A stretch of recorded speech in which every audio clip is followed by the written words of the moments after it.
Buenas tardes, damos inicio a nuestro coloquio del día de hoy. Saludamos a todos quienes nos acompañan, que están conectados, especialmente a Romy Fonbernardi, a Concepción, a Valdivia, en fin.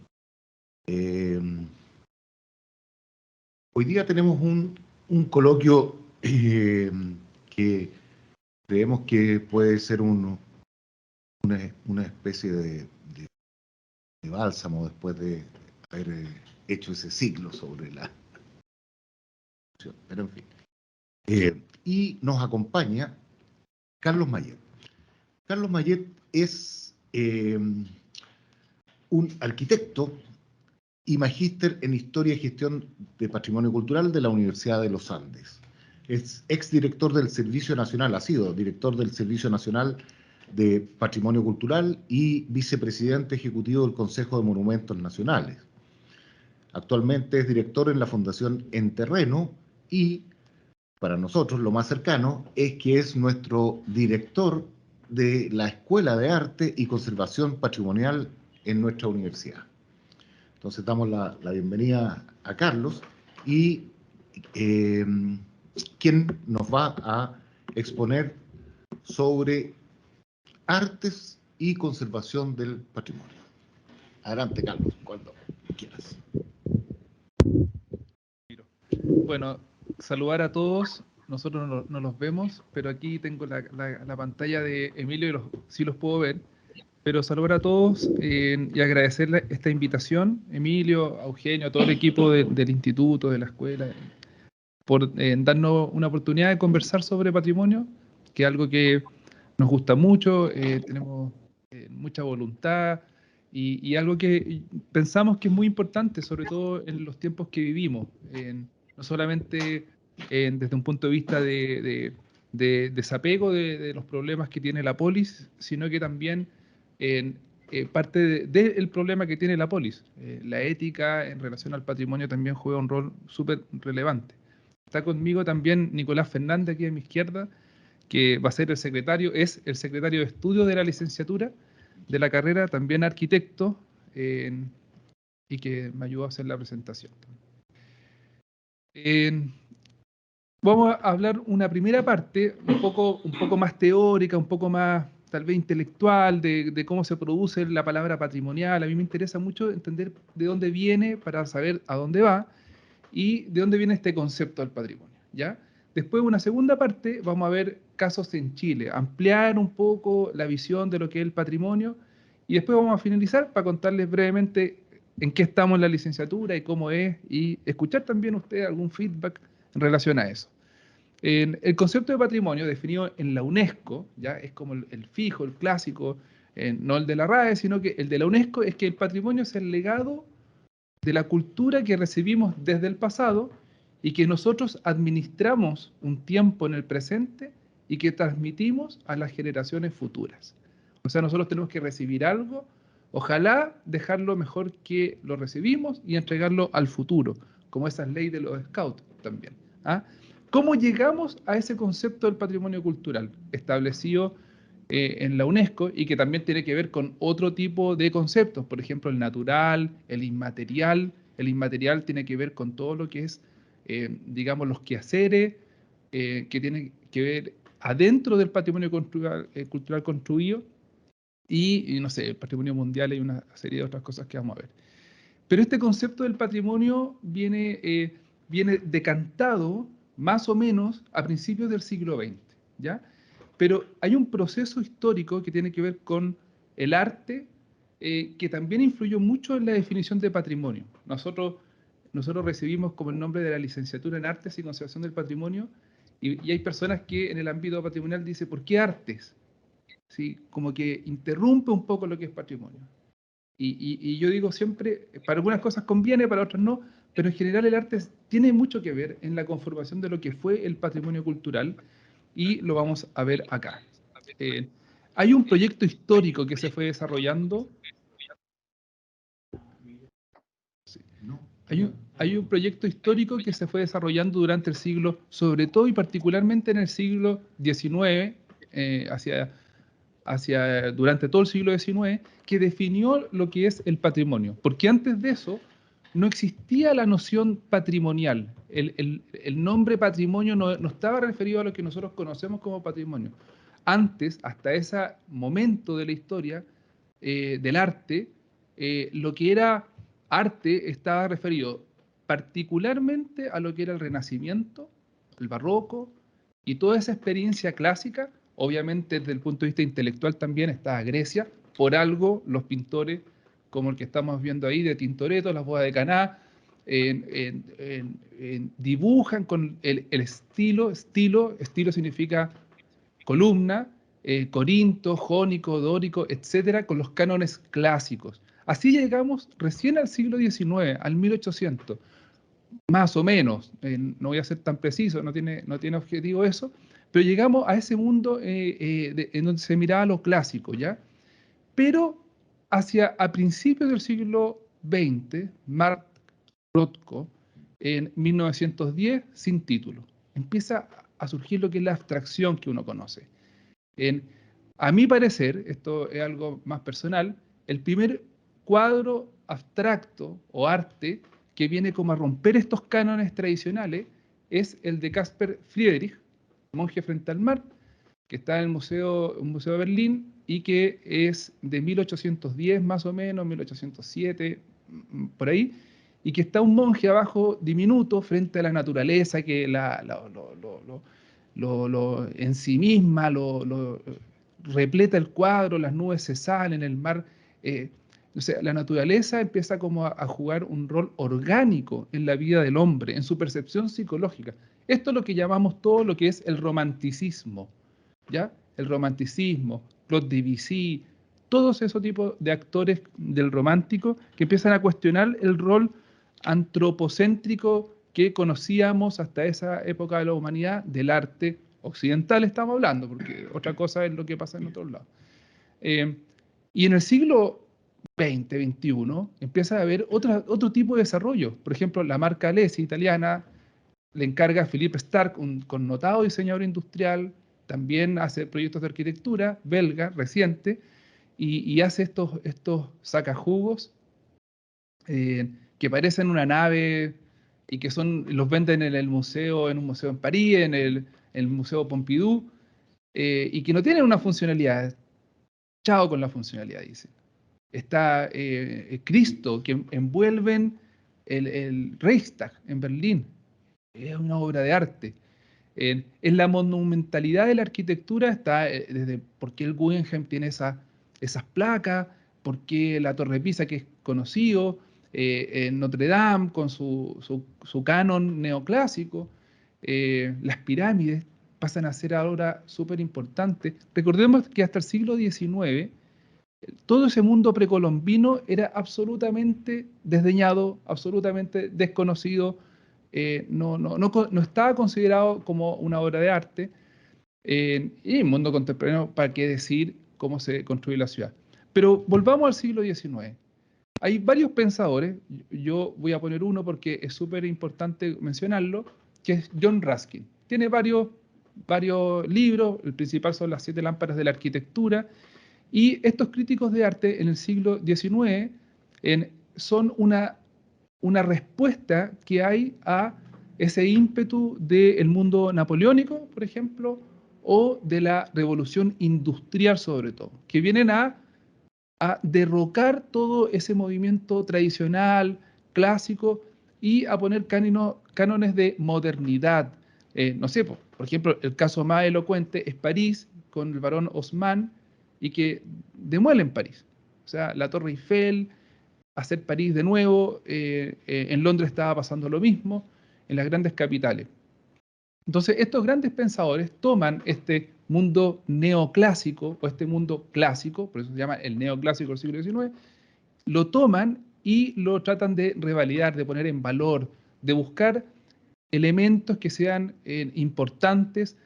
Sobre todo, este movimiento surge en Inglaterra y en París con los franceses, en que rescatan particularmente el gótico, algo del románico, y en Francia estaba Viollet Leduc, que ya él tenía ya una visión un poco más tradicionalista frente al rescate del pasado. Recordemos que esto, o sea, París se estaba demoliendo entero. O sea, lo que nosotros conocemos de París es absolutamente contemporáneo, no es antiguo. Y así pasó en Londres, pasó en estas ciudades, en que empieza la revolución industrial a meter trenes, a meter tecnología, a dejar de lado un poco la artesanía, a dejar de lado un poco el arte tradicional, las ciudades. Entonces, todos estos movimientos también se juntan con lo que es el Arts and Craft. Básicamente es eso también. John Ruskin es el maestro de William Morris, el fundador del Arts and Craft, no sé, del movimiento moderno del Beaux-Arts en París. Eh, hay una visión de revalorizar ese movimiento clásico, pero partió con el gótico, partió como con ese mundo como románico. Por eso nosotros, los que tal vez no estamos tan a veces imbuidos en lo que es el patrimonio, tenemos una visión del patrimonio solamente de ese aspecto, el religioso, lo histórico, y uno piensa que ahí nomás está el patrimonio. Y no ve otros aspectos que los vamos a ver aquí. Carcassonne, que la restauró Viollet-le-Duc, uno de los castillos más grandes de Europa.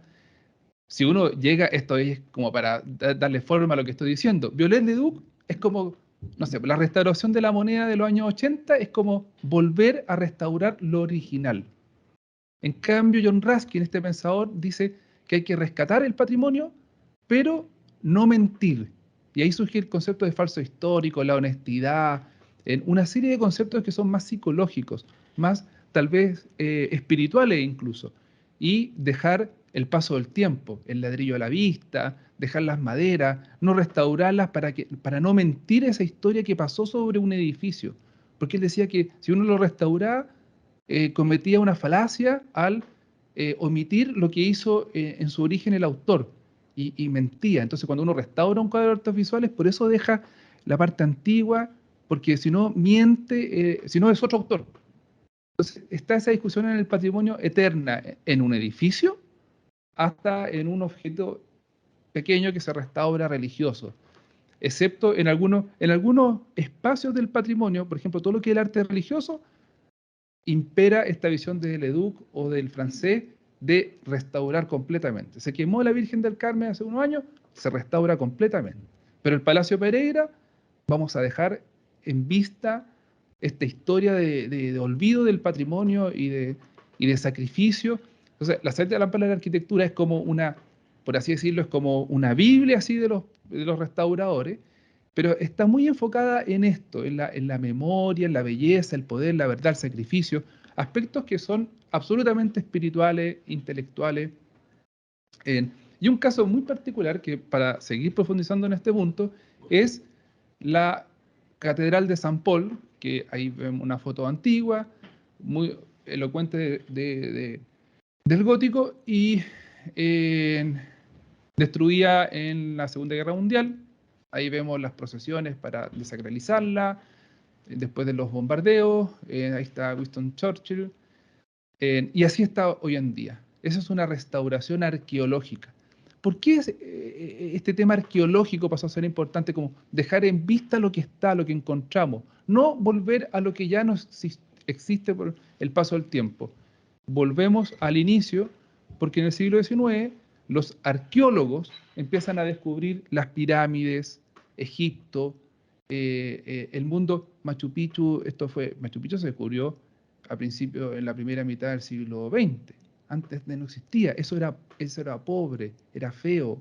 Todo ese mundo precolombino era desdeñado, incluso en Europa. Y Berlín se lleva en esto, sino que en el siglo XIX todo eso estaba botado, estaba olvidado, no era importante. La revolución industrial puso una mirada en el futuro muy grande. Entonces todos estos pensadores tratan de rescatar y se traduce a todas o a gran parte de las artes, ¿ya? Hay unos ejemplos de varios. El Foro Romano, o sea, el Foro Romano es reciente, el rescate del Foro Romano, es súper reciente, un aspecto turístico bastante reciente de lo que es la historia del arte y de la humanidad.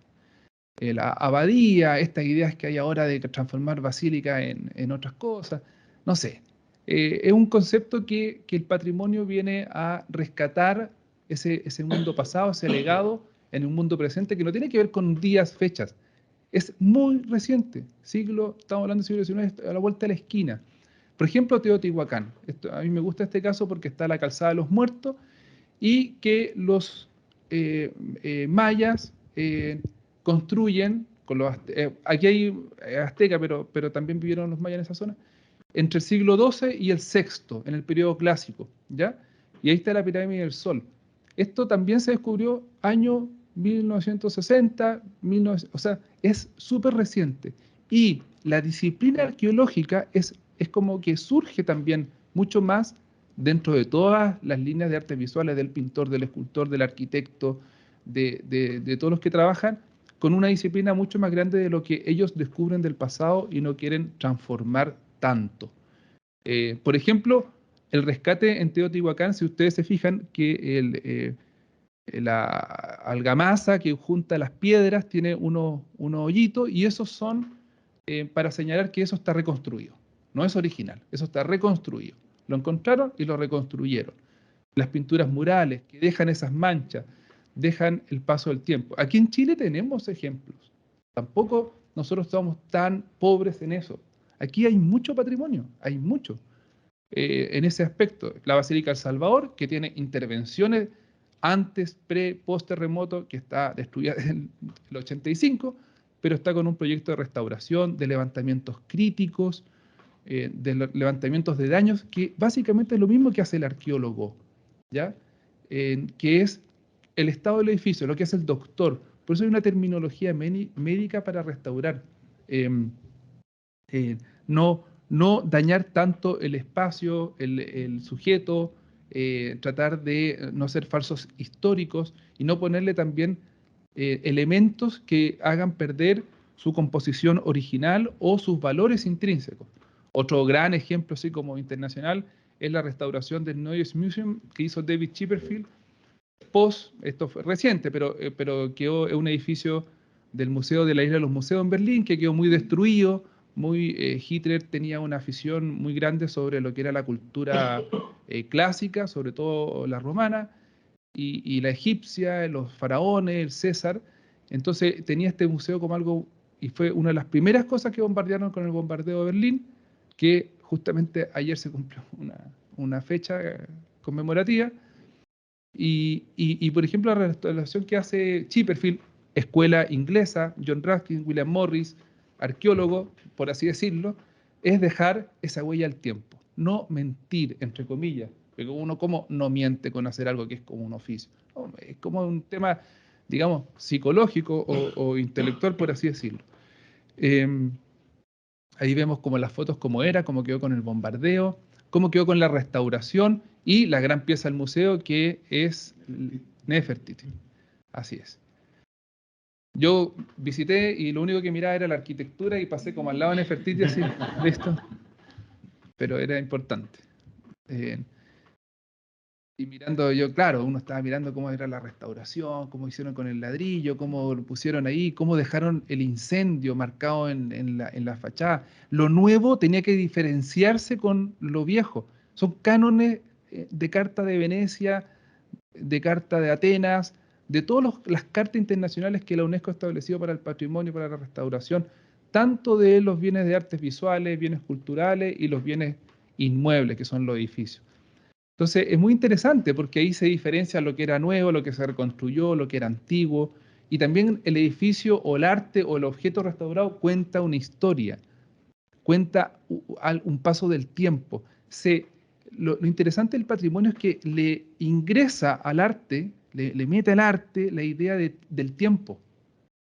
La arquitectura no lo tenía, era como todo de cero. Mis colegas arquitectos son todos de cero. Les pasan un edificio, quieren borrar como si uno borrara un plano y parte en una hoja en blanco. Bueno, mala noticia. En el futuro vamos a tener que todos aprender a trabajar sobre cosas ya hechas. Entonces, aquí hay una dimensión muy interesante en eso. Nuestras ciudades están todas construidas, la playa está toda ocupada, las cordilleras, etcétera, etcétera. Entonces vamos a tener que todos empezar también a pensar de cómo hacer arte sobre lo que ya hay, cómo hacer arquitectura, patrimonio, restauración sobre lo que ya se encuentra, sin necesariamente trabajar con la Basílica de San Paul, ni con el Neues Museum, sino que con cosas a veces más sencillas que no tienen esa historia. Por ejemplo, en este caso se ve, lo viejo quedó viejo, lo nuevo es cuadrado rectangular, y lo que se reparó es más limpio, tiene ahí una coloración distinta. Son 3 momentos, 3 operaciones. Esta es la escuela inglesa absolutamente. John Ruskin, William Morris, las balas de la, no sé, pues de la invasión ahí, con harto dramatismo. El mundo, si ustedes conocen el mundo en Madrid, uno no ve esto. Madrid es como la escuela francesa, como Viollet-le-Duc, todo nuevo, como restaurado así como París. En cambio uno va a Berlín, a Inglaterra, está el paso del tiempo, se ve, etc. Alemania es un centro, digamos, intelectual de estos conceptos que después fueron traspasados a todas las cartas atenienses, venecianas, etcétera, que ocupamos para el patrimonio y para conceptos incluso del diseño de hoy en día, cuando a la gente le gusta, oye, quiero dejar el muro a la vista, viene de acá, viene de aquí el patrimonio de dejar el falso histórico. El modernismo recoge mucho de estos terminologías. No voy a profundizar mucho en eso, si no estaríamos mucho rato. Pero el falso histórico. El falso histórico en el fondo sería restaurar esa pintura, por ejemplo, esta que estamos viendo acá, y volver con los azules, con el verde que tenía, con esos rombos, porque sería una mentira. Eso viene a decir John Ruskin. Esto es una mentira si tú lo restauras. Aquí tú haces una conservación. Por eso, por ejemplo, la carrera de nosotros no se llama de restauración, porque no, restauración es una decisión. Tú conservas. Y conservas, hay muchos matices. No haces nada hasta que restauras. Entonces aquí tú hiciste una conservación, detuviste el paso del tiempo, mantuviste la estructura más o menos esencial, no hiciste perder al edificio sus valores, pero no lo vuelvas a su punto original porque sería mentir que pasó un bombardeo por la Segunda Guerra Mundial. Eso es uno de los cánones más principales. Por ejemplo, aquí hacer muy notorio lo que es viejo de lo que es nuevo, o de la intervención, o el criterio de contrapunto. Es un muy buen ejemplo este edificio, es muy atractivo. Hay mucha información en internet y en bibliografías, se puede consultar en varios lados. Y refleja un poco esta discusión del siglo XVIII, XIX, que era, empieza la revolución industrial a destruir ciudades, a cambiar todo, a desocupar edificios, a cambiarle sus usos, y empieza un movimiento de estos intelectuales, de estos artistas, en poder revalorizar lo que es la historia pasada, tanto neoclásica, tanto renacentista, sobre todo esa que es la más llamativa para nosotros, para el común y corriente de las personas, pero también y por eso mostraba lo del mundo precolombino. Era un mundo absolutamente olvidado, que nadie se había detenido a mirar y que desde el punto de vista artístico tenía harto que contar. Hay una teoría que yo les quiero contar que en el fondo tiene que ver con la aproximación del artista, de este artista que viene a restaurar, pero desde la singularidad de su ser, de su sentimiento. Y ahí se separa también en el siglo XX toda esta eclosión del arte en muchas modas, en muchos estilos, en una visión que va desde lo orgánico hasta lo inorgánico, en por qué a veces en el ámbito, por ejemplo, de la pintura religiosa, pucha, a mí me llama más la atención tal Cristo y no este otro que es más moderno, por qué en la pintura también sucede eso. Entonces, se establece más o menos, aquí puse una bibliografía, pero al que le interesa le puedo compartir, obviamente, empieza a ver esta discusión en torno a la abstracción. Piensen que este cuadro de Munch, que es súper famoso, que uno la ve hasta en las poleras de los jóvenes, es de 1895. Era una respuesta a la revolución industrial, a estos cambios tan repentinos, y yo creo sinceramente que son mucho más bruscos que los que vivimos hoy en día. Creo que en esa época, imagínense, pasar de un estilo de vida absolutamente... No había agua potable de partida. Y de repente está con agua potable. No había electricidad y de repente está la imprenta, por ejemplo. La imposición de la imprenta también cambia todos estos cánones.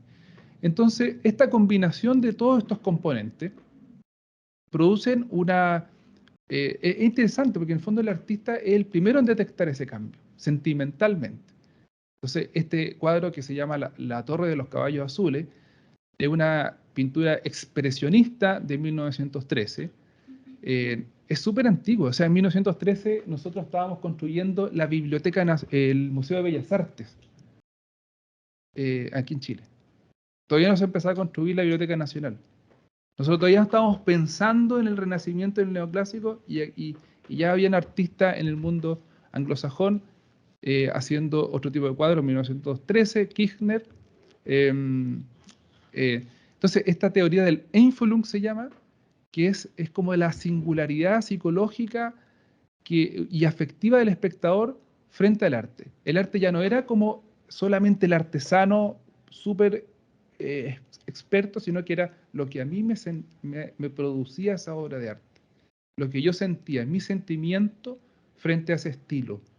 Había un gusto por lo orgánico, por aproximarse a los fenómenos sensibles, y anula eso el arte trascendental de la religión, ¿cierto? Por otro lado, este siglo XX empieza también a tener esta contraposición, digamos, del arte que busca en ese desorden de experiencias que yo no sé leer, porque yo no tengo la misma experiencia que la otra persona, empiezo a tener también una necesidad de ponerles leyes, como que eso es o no es, de tal o cual manera. Así la experiencia artística pasa a determinarse por la voluntad. Por eso eclosionan en todos lados, en todos los territorios, en toda la comunidad, tu arte, mi arte, el arte, no sé. Empieza a tener todas esas discusiones que ya todos conocemos y que todos más o menos intuimos.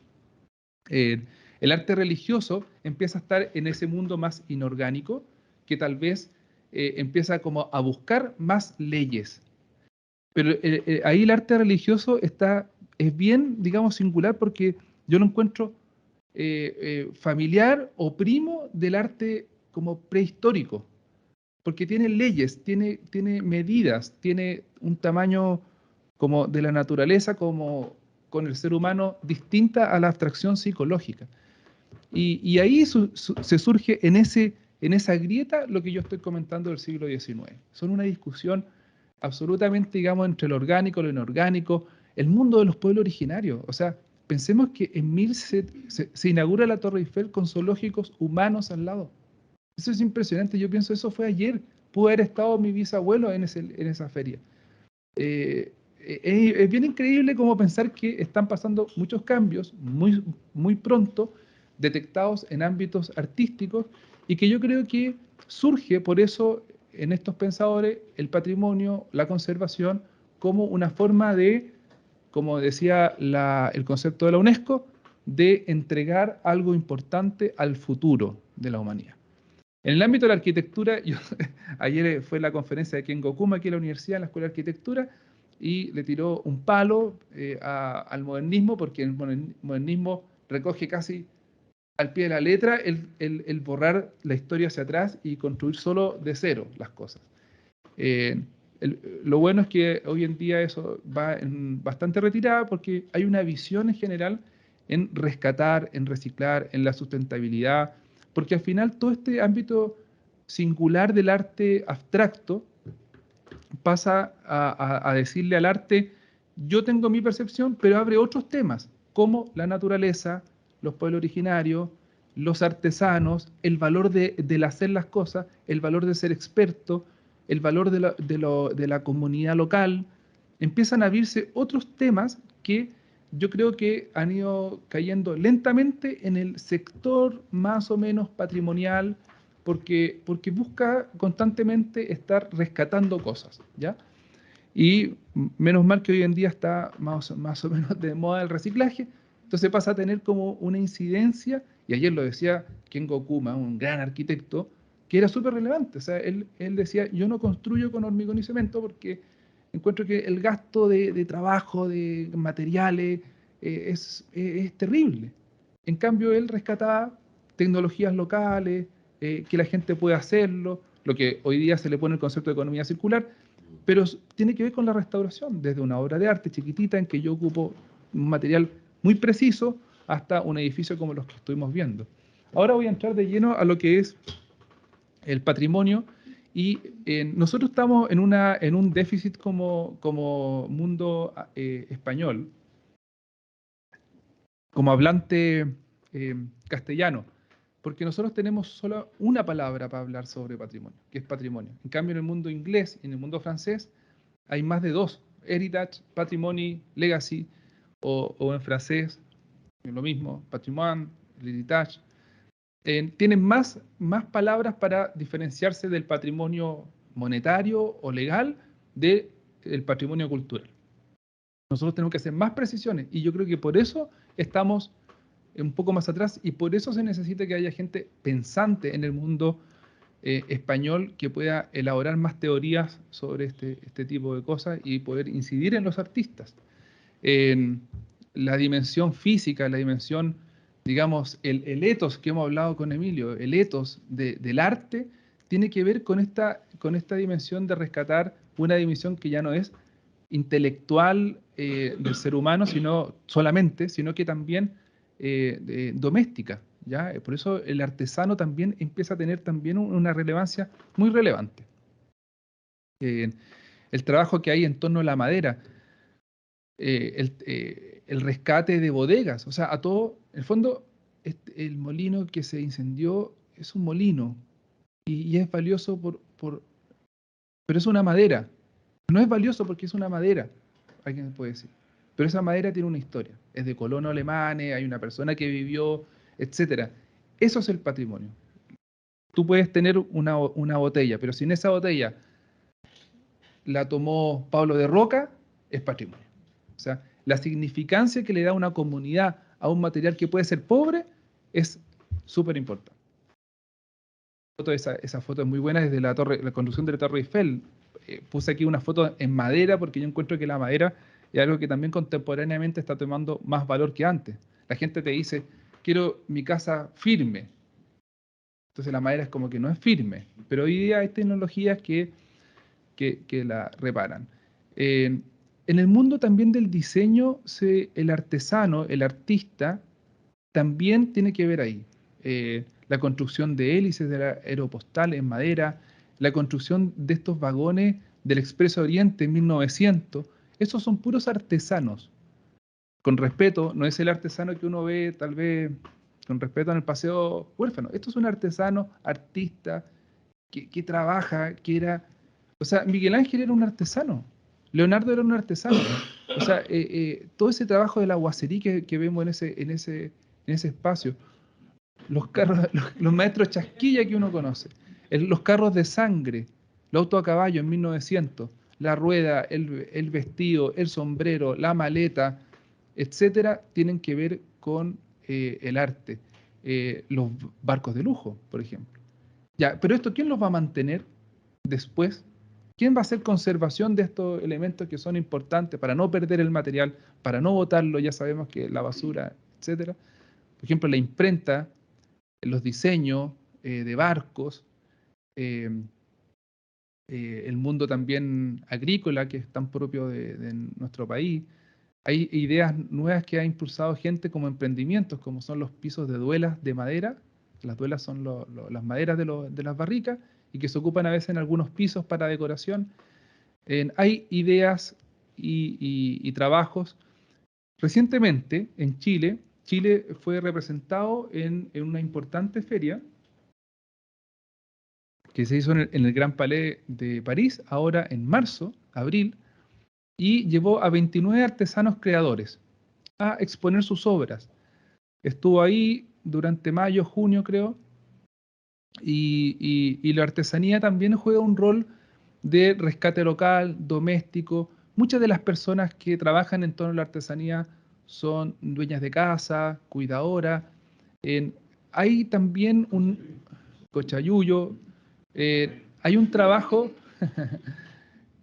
así que después de la conferencia, Camilo, y hay un trabajo también en poder revalorizar la tierra, el oficio, lo sencillo, este mundo tan extravagante, de repente buscar cosas que están a la mano, que uno conozca a las personas.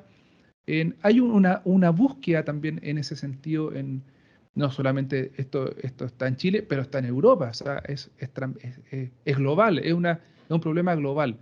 Solamente para mostrarles en lo concreto, aquí en Chile nosotros tenemos un inventario del patrimonio cultural inmaterial, el SIGPA se llama, que son los tesoros humanos vivos, las personas y comunidades que trabajan en torno a un patrimonio inmaterial que está protegido por ley. O sea, tenemos una ley y tenemos una carta que protege el patrimonio inmaterial, que y para verlo, yo lo que estoy mostrando aquí se me detuvo eso. Lo que estoy mostrando acá es mostrar el origen de este concepto del patrimonio y cómo el patrimonio también aborda otros aspectos mucho más amplios que el edificio restaurado en la esquina de Huérfano con San Martín que se llama Palacio Pereira. Mucho más. Está la carpintería Rivera en la región de Magallanes y está relacionado con cosas súper contingentes, la economía local, personas que viven ahí, personas, conocimientos, técnicas, que los hijos se van a vivir a, no sé, pues, a Iquique y terminan trabajando en algo que no es de sus papás y hay que rescatarlo. Las tejedoras del Traricán, el tejueleo de Aysén, que son las tejas, la fiesta de Cuasimó. Por ejemplo, el problema que tienen los cuasimoístas es dónde guardan sus telas, cómo las conservan, cómo las ponen para que las coman las polillas, etcétera. ¿Cómo proteges tú una bicicleta? ¿Sí? ¿Qué es una bicicleta? Sí, pero se ocupa para Quasimodo. Hay un rescate también de las tradiciones. Aquí todos nuestros alumnos tienen que estar trabajando en torno a estas comunidades, en torno a los utensilios que tienen, a las carpinteros, a los loceros en Pilén, en todo Chile. Nosotros somos esto. Si en Europa son las catedrales, dicen algunos artistas, aquí en Chile son el paisaje, los territorios y sus personas. Carpintería Rivera, de la región de los lagos, el tejido de crin, y nosotros aquí hay una oportunidad también comercial, el turismo, la economía creativa, y también el cómo estas personas pueden también vivir de su trabajo, eso es como una necesidad del arte y del artista. Esto es muy interesante porque está la cestería Yagán, ahí está doña Cristina Calderón, que fue la última hablante Yagán, en la comunidad de su familia sigue viva, y hacían estos tejidos.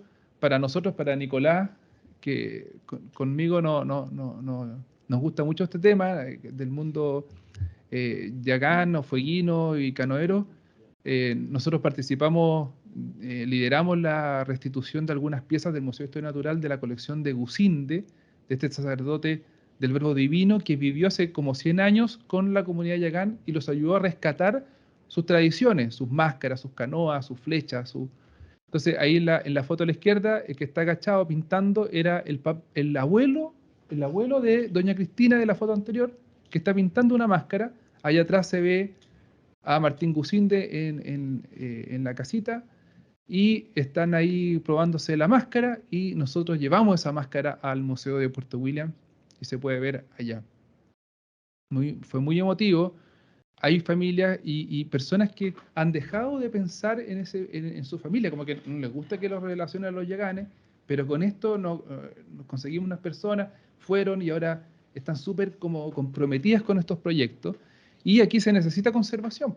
Aquí hay que conservar la malla, la museografía, inventariar, leer la historia, mostrar estas fotografías, contarlas. ¿Qué incidencia práctica tiene? Por ejemplo, esa cestería Yagán, por ejemplo, es de mucho mejor calidad el punto que esta misma que tiene doña Cristina. No conocían el punto que hacían sus ancestros. Y ahora, como está ya la cestería, la han podido recopilar. Aquí quiero pasar rápido, solamente son proyectos que a mí me ha tocado diseñar, que son de restauración de edificios en Santiago y en algunas partes de Chile, como el edificio Velasco que les mostré, la catedral, la bóveda de la catedral antes de la visita del Papa Francisco, que era súper importante porque se caían algunos peñascasos y se llenó después de religiosos para la misa. Quedó bien, por lo menos no recibí reclamos después. Y algunas casas del centro de Santiago que se han caído, del Banco de Talca, que también se rescató de manera arqueológica. Se fijan que también nosotros hemos tratado de aplicar esos conceptos. Las personas quieren rescatar aunque sea algo chico, algo pequeño, rescatar su historia. Esta es la iglesia Santa Lucrecia, Ricardo Larraín Bravo, que también la restauramos, quedó muy bien. Esta es la Casona Aprendés, que es el Museo del Sonido. Este es una casa de un fondo, con diseño, con pensar las operaciones arquitectónicas, ocupar mano local, material local, pintura de la zona, rescatar, por ejemplo, mayor luminosidad, también hacer elementos nuevos, mostrarlos. Hicimos unos lofts, entonces ocupando las maderas que se habían sacado para no perder material, los bienes. También esto incide en la vida de una comunidad. En el monasterio benedictino hicimos un levantamiento de, imagínense ahí, también está la tecnología metida, con una nube de puntos se llama. Es como una bomba digital que saca una foto, y saca millones y millones y millones de puntos, y con eso uno puede levantar y ver todos los daños que tiene un edificio, por ejemplo, en planta, en corte, en elevación. Ahí vemos, no sé, humedades, grietas, decapamiento de pintura, algunas fallas estructurales, porque incluso la fotografía uno la puede tirar tridimensional y entrar por los muros. Y con esto elaboramos un manual de mantención para el edificio, y que con los futuros alumnos vamos a hacer un convenio para que podamos validarlo en el Consejo de Monumentos Nacionales. Y, y ya para ir terminando, quería comentarles que el tema del patrimonio tiene una incidencia cotidiana que a veces uno no la detecta. Este incendio en Contulmo, yo escribo una columna con Santiago Adicto, y la del rayado en el Bellas Artes tuvo 15.000 me gusta, pero fue una cuestión que a la gente súper, o sea, la importancia que tiene para las personas esos símbolos también. Esta es una noticia de hace unos días. El Estado está invirtiendo 60.000 millones de pesos en restauración de distintos monumentos en Chile. Y no existe la carrera de conservación aquí en Chile. No hay especialistas. En general son personas que estudian licenciatura en arte y que después se especializan afuera o con un magíster que no profundiza lo necesario en este tipo de materias. Ahí hay una necesidad, una oportunidad en lo que es la inversión pública, por ejemplo. Imagínense que hasta la fachada del Colegio de Arquitectos está rayada. Y andan premiando. A lo mejor no hablo mucho porque si no, mis colegas. Por ejemplo, esta identificación de la arqueología. Nosotros el año pasado, como Chile, tenemos el patrimonio de la cultura chinchorro, patrimonio mundial, las momias más antiguas del mundo. Nosotros deberíamos ser expertos en eso, expertos. Las subastas de arte. Es increíble cómo el arte tiene tránsitos entre lo privado y lo público. Por ejemplo, ese Ulises y Calipso de hace poco, que se fue al Museo de Bellas Artes, que era el Club de la Unión. El privado también está teniendo dificultades para conservar también patrimonio. Y hay que tener espacios, las universidades pueden jugar un rol importante. ¿Para qué decir estas fotos terribles del estallido social, de la escultura de Baqueano, en donde también el rol de la escultura y los monumentos públicos juegan un rol, súper central en la vida de nosotros? Este fue el día que a nosotros nos tocó con Nicolás estar ese día, pero nos quisieron castigar y nos mandaron a donde iba a llegar el caballo. Nos dijeron, no, ustedes se van para el otro lado. Pero estaba todo pasando en el otro lado, pues. Miren la foto ahí, que llegaron los militares con el camión, llegó la escultura allá, bueno, ahí quedó, y llegó a donde estábamos nosotros, en un galpón que no puedo decir dónde queda, porque es como secreto todavía, pero nosotros estábamos ahí, pues imagínense, era el mejor lugar donde estar en esa noche, me acuerdo. Y nosotros rompiendo unos candados para llegar y todo en secreto, esa foto. Nico, te dije que no pusiera esa foto. Pero lo interesante de eso es que, bueno, ya esta historia yo creo que la conocen, pero el rol del conservador es muy notable. Así que este galpón, nosotros después nos vinimos aquí a la universidad, es un galpón que se va a ocupar para la Biblioteca Nacional para depósitos de libros, que los tienen todos repartidos por cualquier parte, en subterráneo, debajo de la escalera, y van a poder aquí guardarlos con full space. Ya para terminar, Un minutito más nomás, quiero contarles lo de la licenciatura. Ya les conté, el campo laboral tiene que ver mucho con el sector público. El sector público desde el año 2017 al 2021 ha aumentado sus fondos solamente en patrimonio privado de 770 millones a 9.600 millones el año 2022. Y no hay tantos especialistas en estas materias. Una de las buenas noticias es que vamos a hacer el convenio, o sea, ya está en trámite con el Centro Nacional de Conservación y Restauración para tener talleres prácticos de los alumnos de la licenciatura en el CNCR con todo lo que es la arqueología, el patrimonio pictórico, con todos los cuadros, preparando museografías importantes para la Biblioteca Nacional, para el Bellas Artes, para el Museo de Historia Natural, etc. Y también algunos internacionales como con los museos vaticanos, estamos viendo que puedan hacer práctica en los museos vaticanos. Ese está muy bueno. Y por ejemplo, con En Terreno, que yo le contaba a Emilio, que es una fundación que rescata fotos históricas colaborativas y que es citado en tesis doctorales en la Universidad de Chile el año pasado, 35 citas, o sea, fotos citadas en sus tesis. Y nuestros alumnos van a poder estar ahí digitalizando, inventariando, participando de ese tipo de discusiones. Para terminar, nosotros hemos recogido un gran aspecto de conversación con distintos artistas visuales, restauradores, personas que nos han comentado sobre la necesidad de la economía creativa, sobre la virtualización y la innovación en estos aspectos, para poder traer todo lo que hemos visto, con destacados profesionales como Fernando Pérez, etcétera, Pablo Valenzuela, fotógrafo, y personas que van a colaborar con la carrera.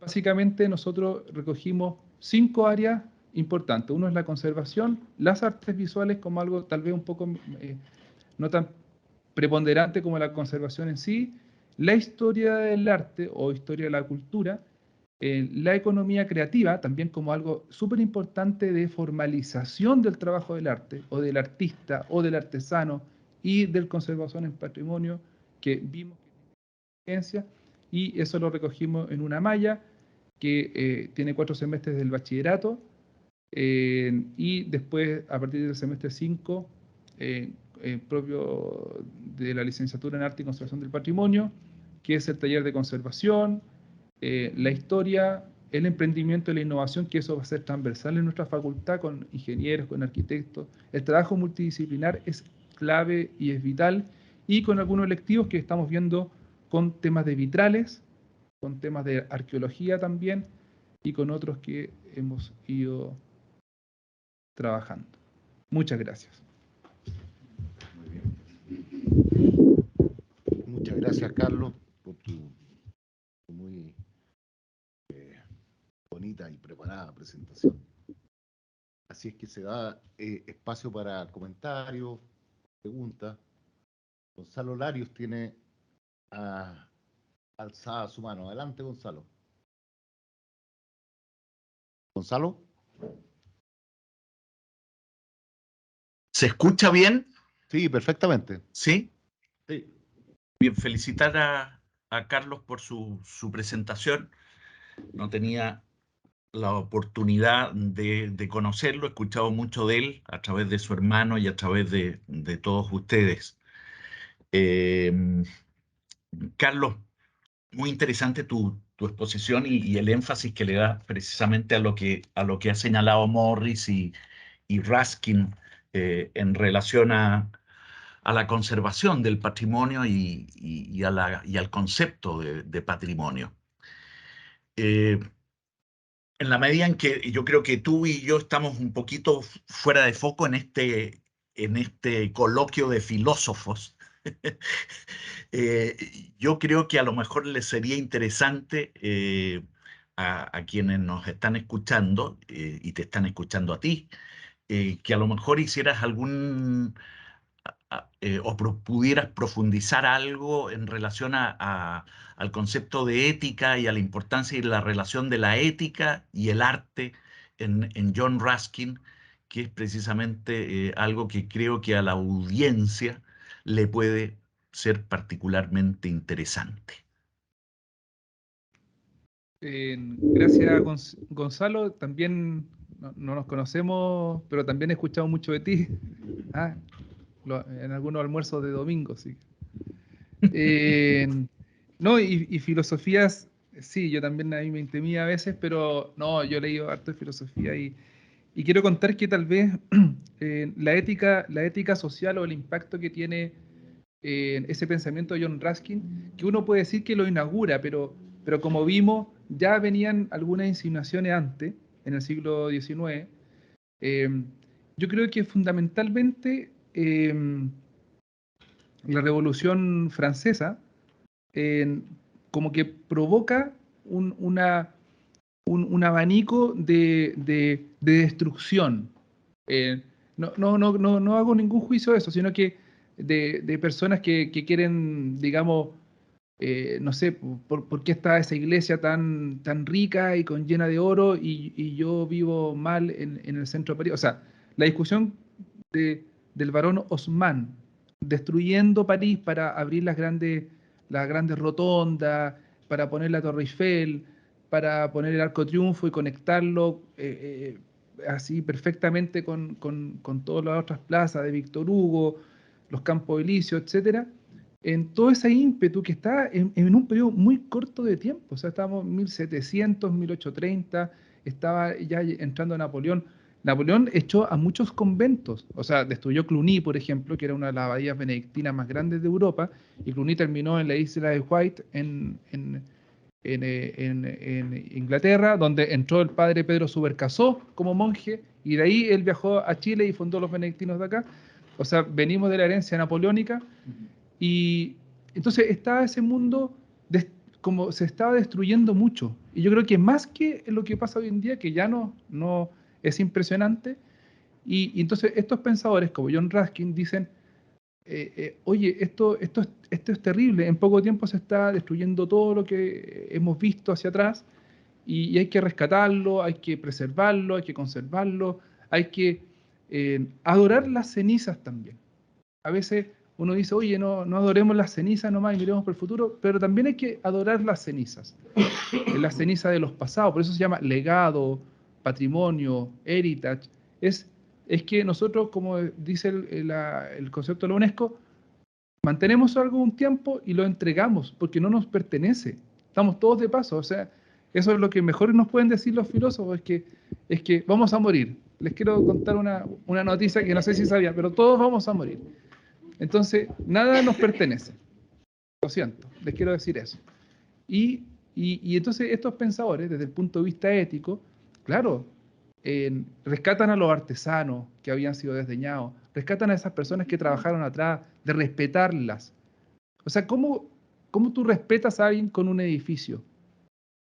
Bueno, dándole un lugar para vivir, respetando al operario que paró el fierro y que se levantó ese día a las 5 de la mañana y que construyó. Hay una ética detrás de eso.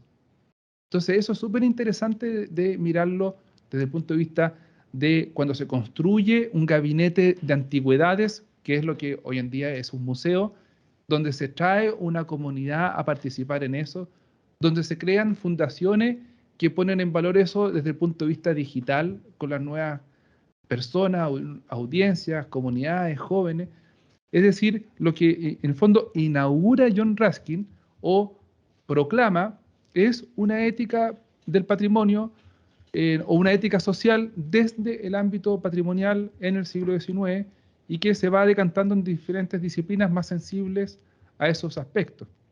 El desafío de ese concepto, tal vez, desde el punto de vista más contemporáneo, es precisamente trasladarlo también a la discusión local o discusión contemporánea. Son importantes. Miren, los últimos escándalos de la semana, porque si nos podemos hablar de todos los escándalos del último año, vamos a terminar el día lunes y no vamos a alcanzar ni siquiera ir a votar, sino que todos los escándalos de la última semana, la bandera del día sábado, el molino que es patrimonio histórico, el territorio, el Gualmapu, una discusión cultural. Después se transforma en política, pero es cultural. Nos conocen los mapuches, conocemos a los mapuches, ¿Hay algo que hablar ahí? ¿Qué hizo Gusinde? Chuta, podrían haber algunos Gusindes que entren a nuestra carrera en la licenciatura, pucha, que sería bueno igual, etcétera. Eso pienso yo, Gonzalo. Creo que básicamente es declarar que en la dinámica que tiene el patrimonio, que es muy dinámico, hay un rol súper relevante que podemos jugar desde la academia. Gracias. Bien, ¿algún otro comentario o pregunta? Yo, mientras pensaba, mientras aparece alguna otra pregunta, que rescatar el patrimonio es también como acudir a una cierta identidad viva, que no es el pasado, no es, en términos relacionales, si nosotros somos seres relacionales, las personas, también en algún sentido somos nuestro pasado, nuestro presente y también nuestro futuro, en términos no ontológicos, sino que relacionales. Le llama la democracia de los muertos. Claro, sí. Entonces, la cultura, si uno relaciona este patrimonio con la cultura, que la cultura, por ejemplo, como dice Juan Pablo II en ese famoso discurso de la UNESCO, dice que la cultura es un modo del ser y del existir de la persona, un modo de ser. Entonces, parece que rescatar el patrimonio, pareciera, es precisamente, es una forma de habitar el mundo, es una forma de acudir a una identidad viva. No sé qué te parece eso, si lo ves así o no. O todo mal. No, súper interesante eso, Emilio, lo conversábamos el otro día, como el patrimonio es el ethos que se transforma en ética y una forma también de habitar, de ser. En el ámbito de los patrimoniales, de los que restauran o trabajan en eso, son personas, en general la mayoría, que viven en eso constantemente. O sea, en sus vacaciones van a los museos, no se escapan de los museos. Entonces, se entretienen con eso. Hay como un compromiso bastante como constante. Es una forma de habitar. Yo creo que también eso puede incidir en otros aspectos, en la medicina.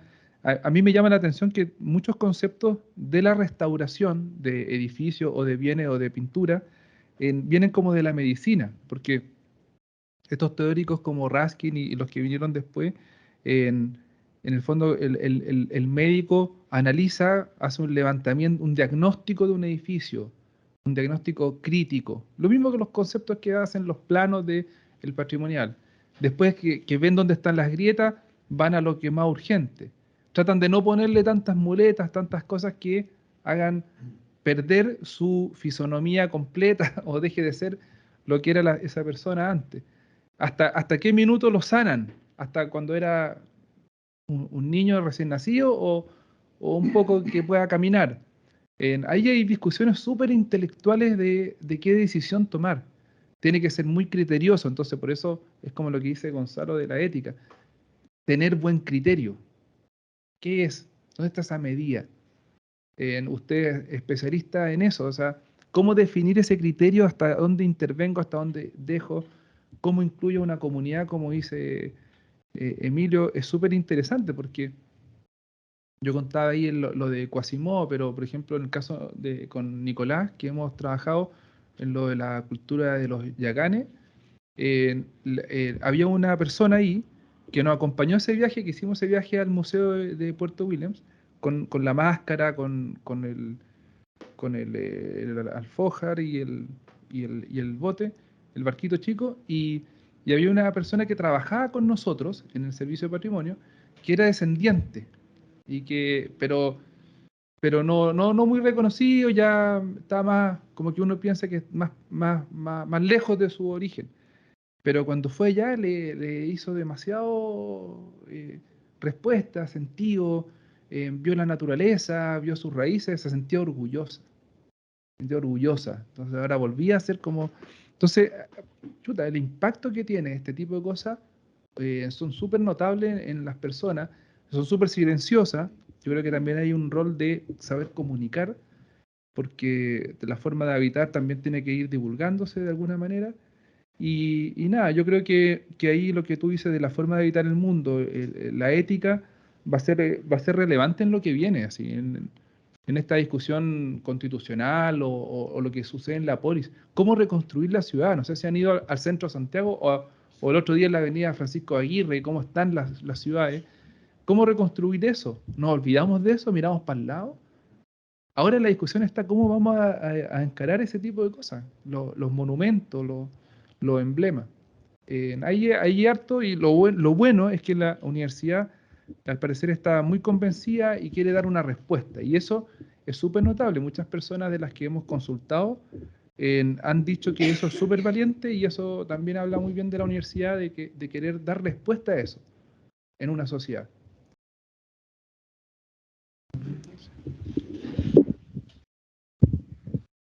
Gracias, Carlos, por la presentación muy, muy entretenida, interesante. Desde el punto de vista formativo, cómo, a propósito del criterio ético, cómo también se inculca un criterio intelectual respecto de la consideración de aquello que es verdadero, porque a veces este tema de la restauración, del arte, queda muy a la deriva o dependiendo de modas ideológicas, por decirlo así. Porque, por ejemplo, el tema de lo religioso, ¿verdad? Se descubren, como dices tú, muy recientemente ciertas ruinas precolombinas y se valora mucho por ser ruinas precolombinas que hay que cuidar y no tocar. Y, por ejemplo, el aspecto religioso, valiosísimo. Pero en Europa estamos convirtiendo los monasterios en discotecas, como diciendo, hay que borrar lo religioso de acá y hay que adorar lo religioso de acá. Entonces, ¿cómo es la formación de una persona que se va a dedicar a esto? Se incluye esta apertura, que es valioso lo religioso en sí mismo, que la conservación tiene un fundamento objetivo, por decirlo así.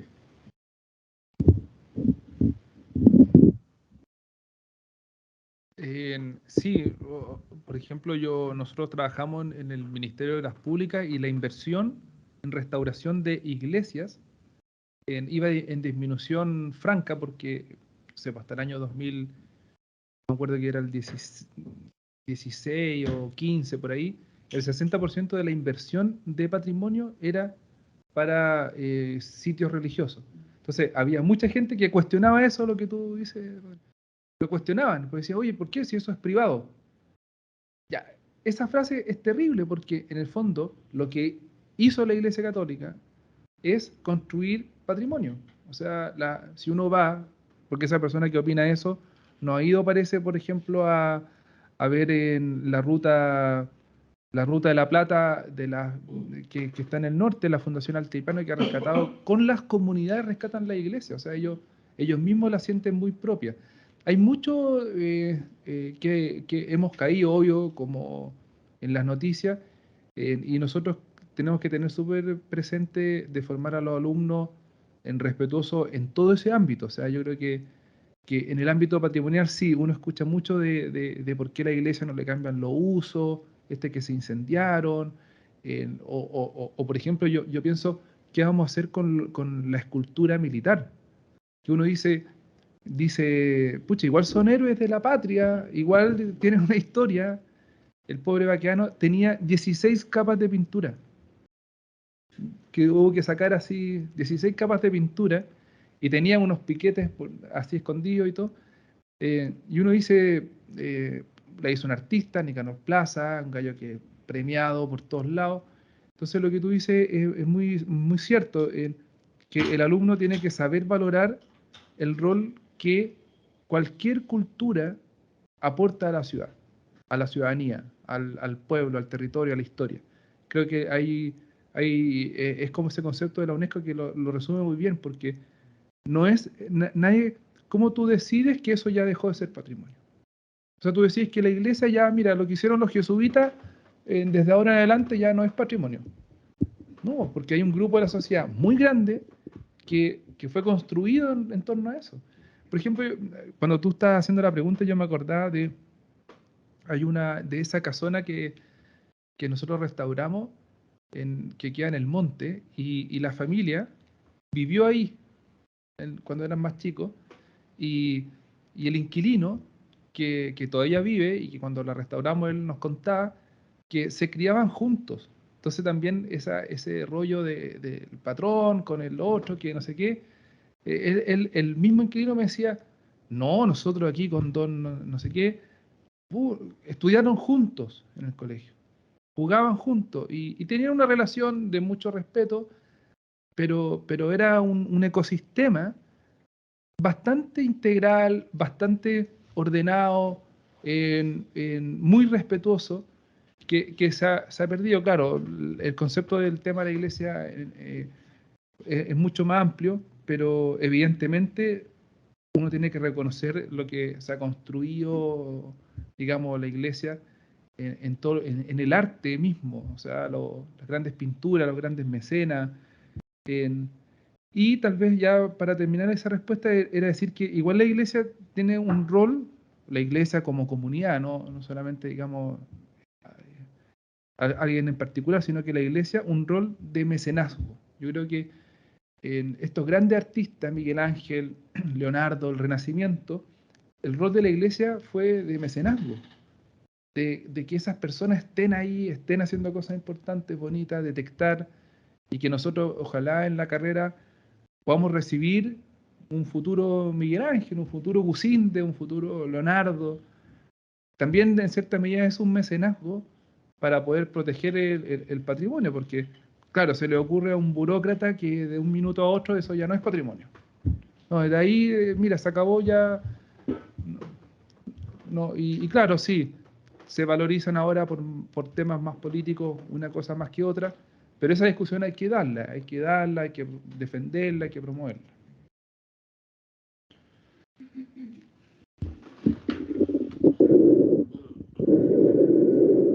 Oye, muy interesante, Carlos, tu exposición y me sugieren 2 o 3 cosas. La primera es que, claro, este movimiento romántico, que es más bien un subjetivismo del sujeto, aquí tiene una expresión que, que no es subjetivista en definitiva. Creo que hay un concepto que está en juego, que es el concepto de lo común, más que de lo espacial, me parece que es el concepto de lo común. El patrimonio es lo común. Entonces, claro, cuando uno pierde el sentido de lo común, aparecen estas disyunciones en que yo voy subjetivamente diciendo que es lo más valioso y no lo común. Y eso implica, a mí me parece, eh, 2 cuestiones que creo que son muy bonitas. La primera, claro, lo común supone una comunidad. Por lo tanto, cuando uno lo que conserva un patrimonio, conserva, lo que está haciendo es conservar justamente ese sentido de la comunidad en el tiempo. Y en segundo lugar, me sugirió tu exposición, y no sé si tú lo has trabajado, el concepto que utilizaba Ortega de la infrahistoria, que en el fondo es la historia de lo cotidiano, ¿ya? Que ahí está el verdadero valor de la historia, en la historia de la cotidianeidad. Cuando yo veía todas estas expresiones artísticas, en el fondo esa es la historia de lo cotidiano, que tiene que ver justamente con lo común, con de la comunidad. Eh, y claro, eso es problemático, yo creo, porque lo que está en juego es la noción de lo común. Y claro, si no hay una noción de lo común, el ethos que se quiere de alguna manera conservar no va a existir. Eh, entonces aquí hay en juego dos aspectos, ¿no? Esta visión de la cotidianeidad, de la comunidad, lo común de esa cotidianidad de la cotidianidad que va configurando un ethos que al final sería el patrimonio. Es lo que me ha sugerido tu exposición, que la encontré muy interesante. No sé si podrías comentar algo acerca de esto. Sí, por ejemplo, Juan Carlos, una discusión muy contemporánea, el arte urbano. eso que tú decías de la infrahistoria de Ortega. Nosotros hemos visto por los trabajos que hemos hecho con Nicolás en la Universidad de Santiago, por ejemplo, que también trabajamos ahí, el arte urbano bien hecho generaba un entorno de cuidado. Por ejemplo, el Paseo Bandera o estos murales que salieron, que yo mostré ahí una foto muy rápida, que hacían unos murales muy bonitos. Entonces, algo muy sencillo que lo hace, digamos, un artista urbano, como el nombre, generaba más seguridad, la gente lo cuidaba. El caso del Paseo Bandera es muy increíble porque desde ahí dejaron de asaltar en toda esa calle y los locales comerciales, los chicos, no Ripley, sino no sé qué, empezaron a abrir los sábados y domingos, con más turnos. Y si tenían el doble de mesa y todo el déficit que habían tenido por el cierre de la calle, por el metro, ahora vendían más, hay trabajo, fuente de trabajo, una sensación de estabilidad, de certidumbre, un ethos distinto en ese espacio. Claro, ahora se perdió en los últimos años, ya sabemos por qué, pero lo que tú dices es súper cierto, como es súper necesario incidir en todas las capas, en todos los layers, en el artista urbano, en la persona que habita, en la señora, educar. El tema, como John Ruskin no era artista, él era escritor. Y en el fondo, la incidencia que tiene publicar, pensar, transmitir y comunicar son súper relevantes en el día de hoy. Las redes sociales, yo encuentro que hay un espacio para conquistar súper relevante. Y también, bueno, las universidades, pues. Yo creo que el rol que hace la Universidad de San Sebastián va a ser súper relevante en ese aspecto. Está precisamente en esa frontera de relación con la comunidad, porque es súper fácil pontificar por ejemplo, desde Madrid, desde París, pero estar en donde está ahí el caballo vaqueano y todo eso era muy, muy, muy impresionante. Así que gracias. Muy bien, queremos agradecerle entonces a Carlos por su muy bonita exposición y por esta invitación que queda abierta a la comunidad para que ingrese a esta licenciatura en arte y conservación. Así es que, Carlos, muchas gracias por tu presentación. Y a todos los dejamos invitados a nuestro próximo coloquio, la próxima semana, en que Claudia Luis va a hablar sobre gnosticismo y totalitarismo blando. Así que vamos a ver qué nos dice Claudia la próxima semana. Muy bien, pues, nos vemos, que estén muy bien. Gracias a todos por participar.